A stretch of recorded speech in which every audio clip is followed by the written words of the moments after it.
people like me. You need people like me so you can point your f***ing fingers and say, that's the bad guy.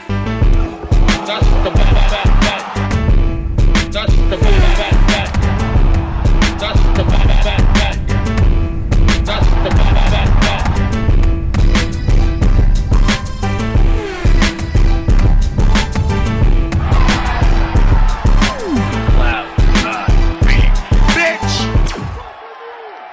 Welcome to the mother relay. We're covering today's top boxing news. Okay, we'll start with this. It was officially announced yesterday that unbeaten Jasmine Artiga will be taking on Regina Chavez for what is the newly vacated WBA title in the super flyweight division, left vacant as a result of Clara Lescurat's retirement, then WBA champion. Now the belt's up for grabs. Set to go down on the undercard of a pro box show next month on the 22nd. And I can only tell you now what I told you before. I like Jasmine Artiga to win the fight. I like Jasmine Artiga to go on to become WBA champion in the super flyweight division, where there are already 3 champions reigning. Mexico's own WBC champion Ashley Gonzalez, the oldest reigning champion at this weight at this time. Japan's own Mizuki Hiruta, she's got the WBO, and Mexico's own Irma Garcia, she's got the IBF. Very soon, I anticipate Jasmine will have the WBA. Whether or not a victory over Regina Chavez on a pro box show can be parlayed into a unification match, your guess is as good as mine. Pro box does a very good job of helping fighters stay busy in between major opportunities. Staying busy. They do put on some good fights there, fights with a pleasing aesthetic. But I've yet to see a major unification match between 2 reigning champions on a pro box show. If that's ever happened, I haven't seen it. So I wonder, if Jasmine wins, can they then convince one of the champions to come on and have a fight with her? A unification match, because the super flyweight division sorely needs it. Jasmine debuted as a professional in May of 2017, kept busy over the years. All in the absence of a major promoter, she's managed to get a lot done. With a good steady schedule of activity, she actually boxed 2 times last year, and she's already boxed once this one. A first-round knockout win over Nancy Franco earlier this month on the 2nd. This fight she's about to have next month will be her second fight of this year in what is only the first quarter of it, meaning that still leaves her a lot of time to do even more fights, say 3 or 4, with what remains of this year. Momentum is important. Though obviously in the absence of a major promotional outfit, there's only so much you can do. Enter Pro Box, who are staging this fight. I wonder, if Jasmine wins, does Pro Box help to bring a unification match to their platform? I don't imagine it costs all that much to get either Ashley Gonzalez or Irma Garcia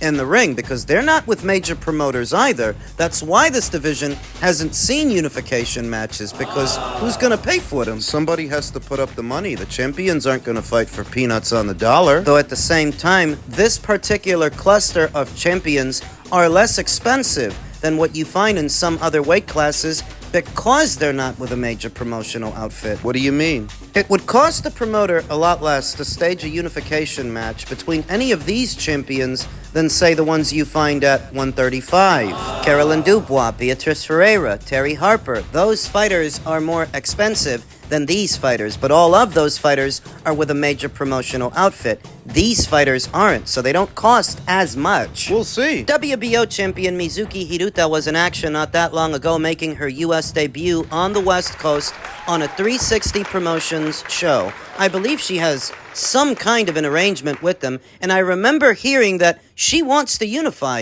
In her next fight, she wants any of the other champions that are at this weight. So maybe this will be the year that one of these champions starts to consolidate the titles, shoots for undisputed. We'll see. For now, keep your eyes peeled for the ring return of Jasmine Artiga next month on the 22nd, where I anticipate she will become this division's new WBA champion. And then we'll see what she does with that WBA title after that. Men's super middleweight news. Former middleweight champion Jermall Charlo took to his social media to address Caleb Plant, who's been calling him out vigorously via his social media while he's doing the rounds. Jermall Charlo stated, "Caleb Plant, this is me hitting you up. You've said my name more than once since our last encounter, so I'm starting to feel like you just don't learn. Now that you got the easy part done, talking about it, hopefully we can move forward and finish what you started. If you aren't looking for that, then it's probably best that you just leave me be. Y'all know me, I'm cool going our separate ways. I'm also cool locking horns and rolling the dice." A few passing thoughts. It just so happens that in the last 32 hours, Jermall Charlo was named as a potential for Canelo Alvarez's next fight in May. His first fight of what is a 4-fight deal with Turkey El Sheikh. Fast forward a couple of hours, this comes out. He responds to Caleb Plant, who's been calling him out vigorously for some weeks and some months now. What you want to pay attention to is the whole time Caleb has been calling him out, Jermall Charlo has remained silent. He didn't say anything. Caleb has been calling him out vigorously for months, and Jermall hasn't said much of anything about it until recently, until he was named as a potential for Canelo Alvarez's next fight. And I wonder that this isn't the PBC tightening the leash. Huh? Their roundabout way of saying, Jermall, you're not going to Saudi, you're not cashing out with Canelo because we need you over here now that he's not over here. What this 4-fight deal heralds for Canelo Alvarez is the end of his partnership with the PBC. Boxing insider Rick Glacier talked about it in a recent tweet, saying Canelo signing a 4-fight deal with Turkey El Sheikh puts PBC in a position of even further weakness now that Canelo is no longer with them, as this is another crippling blow to the immediate PBC future. Contrary to rumors, PBC isn't getting a TV streaming deal that actually pays a rights fee, as no corporate entity is interested in such tarnished brands that Al Heyman and PBC have become. As an entertainment attorney told me, the PBC brand is so tarnished that the word toxic best describes PBC, and that's where PBC now fits in the TV streaming media space. They don't. They don't fit in. The crux of it is, they no longer have Canelo Alvarez fights to sell. So in the absence of Canelo, what do you sell? Plant versus Charlo. The long-awaited but not that anticipated fight between Caleb Plant and Jermall Charlo, who seemingly have unfinished business due to a skirmish they had in a parking lot over a year ago, I think it was, because it's been a while. Caleb slapped him in the face. Jermall didn't do nothing about it, and that's where it was. That's where it is. Jermall Charlo, that hasn't seen action since November of 2023. Well over a year ago. Well over a year later, he's a fighter whose career has absolutely no traction, no buzz. Nobody's really checking for him outside of hardcore boxing fans keeping hope alive, hoping that he can come back. Didn't he recently pull out of a fight with Cornflake LaManna? According to Cornflake, he did, citing mental health issues as the reason. What? He's too mentally unwell to fight Cornflake LaManna, but he's not too unwell to fight Caleb Plant? I don't know exactly what Jermall Charlo is dealing with and has been dealing with. Addiction, perhaps, or some kind of a mental disorder. But he doesn't seem like someone who's fit to fight. Fight Cornflake, fight Caleb, fight anybody. So that when he's mentioned as a potential for Canelo, I'm not the least bit excited, but I noticed that as soon as he was mentioned as a potential for Canelo, he decides to respond to Caleb after months of not responding. And it's almost like they're tightening their grip on this fighter, tightening the leash to ensure that he doesn't float away to one of Turkey's shows to face Canelo Alvarez, because they need him at the PBC. All hands on deck. They ain't got Canelo Alvarez fights to sell anymore, so maybe they'll try to sell this. Just the other day I was talking about how Caleb Plant, who's coming off a win over Trevor McCumbee, should find better quarry than a guy who's mentally unfit to fight. That whatever happened between you and Jermall all that time ago, it's kind of irrelevant here today. You see the state of the man. Every other day you're hearing about how he's mentally unfit to fight. He's clearly going through something, so what's the point in fighting him? What's the point in pursuing him? You should go somewhere else.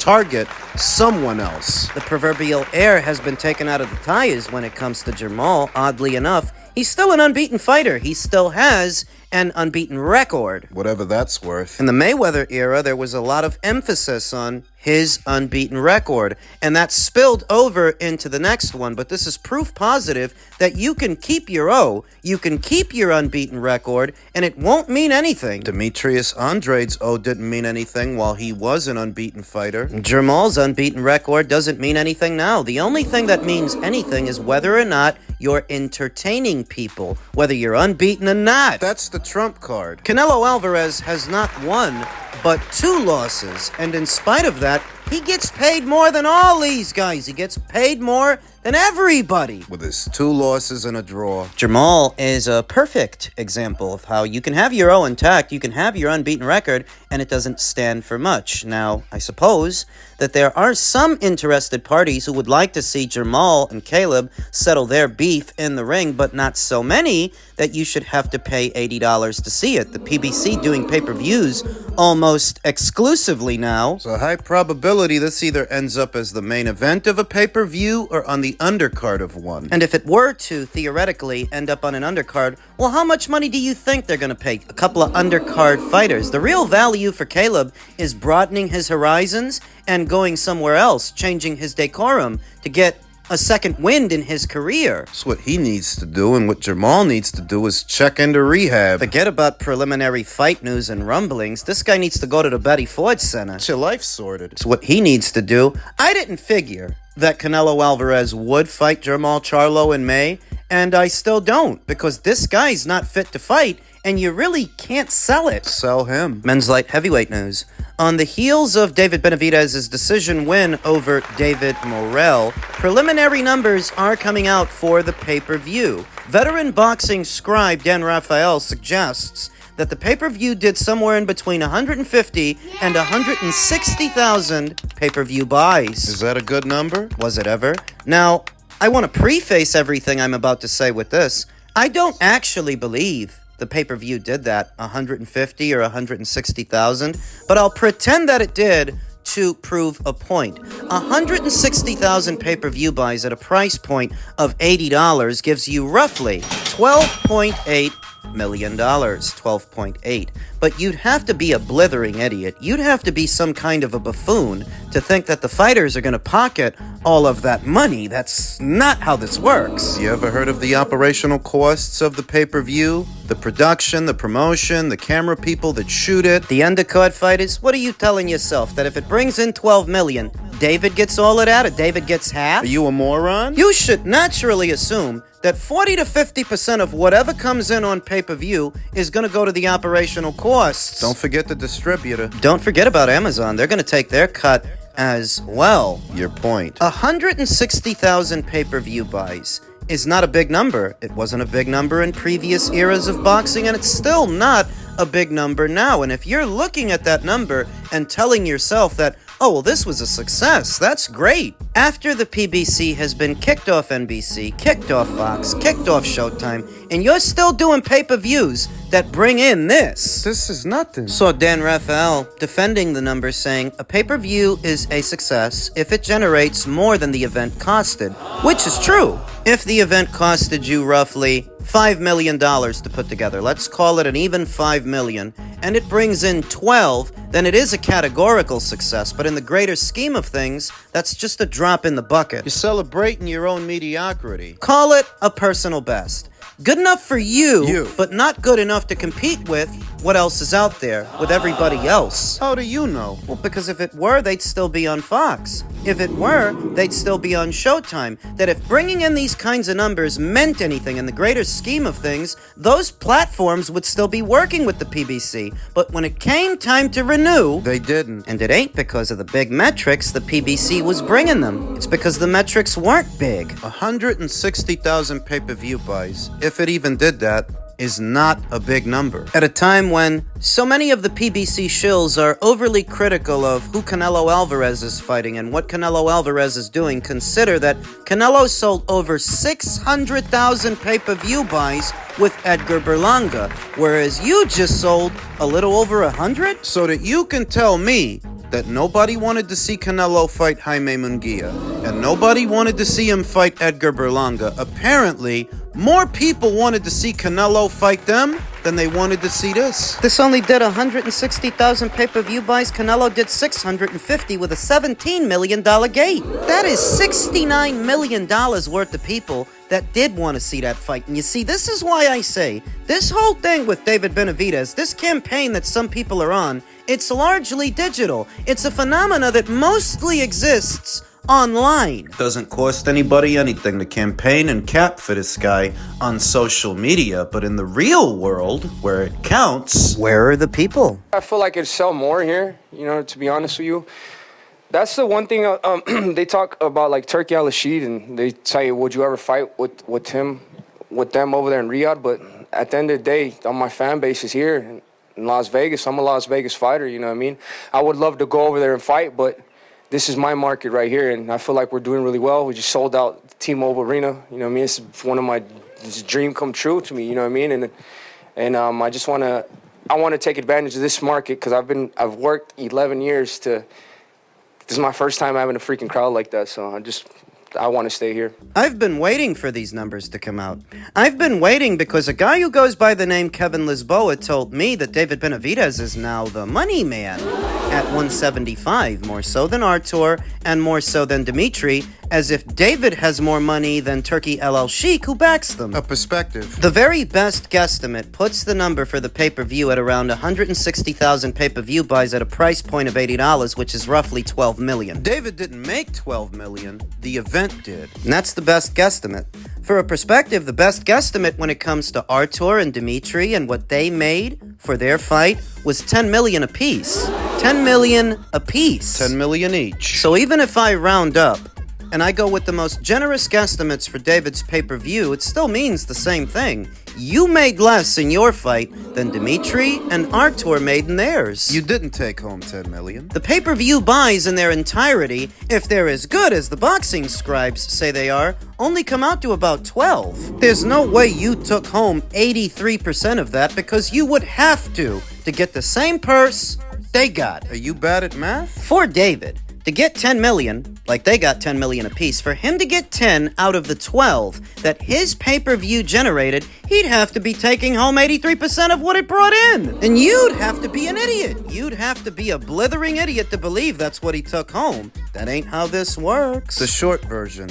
David ain't the money man at 175. There's more money behind them. They literally make more than he does, and he's not the A-side. Making this entire rigmarole about how it's got to be in Vegas and he would prefer if it's in Vegas, you don't have the power to make that assertion. You don't have the power, the marquee value, the leverage. You are but a mandatory challenger. If you were to try to go through the sanctioning bodies via your mandatory status to force it and make it go to a purse bid, can you guarantee more money for the fight than Turkey can? Can your people do that? We all know the answer, and we all know that you won't, because if you did, out of that pot, you'd only be entitled to 25%. You'd get paid a lot better if you let Turkey pay for it. But you don't want to go to Saudi, because you're a Vegas fighter. People wonder why I keep saying he's not fighting the winner of that fight. He doesn't want to. And this is just another reason why.